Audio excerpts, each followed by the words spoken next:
10 top selling எம்பிவிஸ்ல 7வது இடத்துல இருக்கிறது மாருதி சுசுகி இன்விக்டோ. 1491 யூனிட்ஸ் வந்து லாஸ்ட் 6 மந்த்ஸ்ல சேல் ஆயிருக்கு. டொயோட்டா ஐக்ராஸ்க்காக பில்ட் பண்ண அதே பிளாட்ஃபார்ம் தான் இந்த இன்விக்டோல வந்து யூஸ் பண்ணிருக்காங்க மாருதி சுசுகி.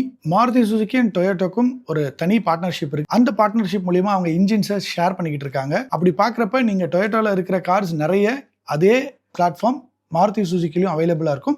நெக்ஸா ஷோரூம் கண்ட்ரோல்ல அதிகப்படியான கார்ஸ் இருக்கும். இந்த கார்ல உங்களுக்கு அதிகப்படியான ஸ்பேஸ், கம்ஃபர்ட் எல்லாமே கிடைக்கும். முக்கியமா நோட் பண்ண வேண்டிய விஷயம், ஸ்ட்ராங்கான ஹைபிரிட் வந்து இதுல இருக்கு. மாருதி சுசுகி ஹைபிரிட்டை வந்து ரொம்பவே ப்ரொமோட் பண்ணுவாங்க.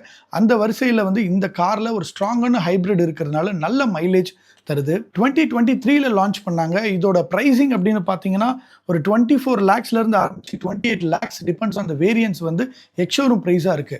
ஆன் ரோடு சென்னை அப்படின்னு பார்த்தீங்கன்னா 31 lakhsல இருந்து 36 lakhs வரையும் ஆன் ரோடு பிரைஸா சென்னையில் இருக்கு. இந்த எம்பிவில 1987 சிசி 83.73 கிலோவாட் பவர் ப்ரொடியூஸ் பண்ணுது.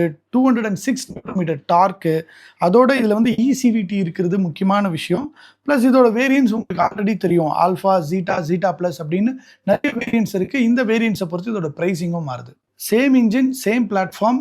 ஆனால் டொயோட்டான்னு போனால் அந்த பேட்சுக்காக ப்ரீமியமான காஸ்ட்டை நம்ம கொடுக்க வேண்டியதாக இருக்குது அப்படின்னு நீங்கள் யோசிச்சிங்கன்னா கண்டிப்பாக மாருதி சுசுகியில் அதே மாதிரியான கார்களை நீங்கள் வாங்கிக்க முடியும். ஒரு நல்ல ப்ரைஸிங்கும் உங்களுக்கு கிடைக்கும்.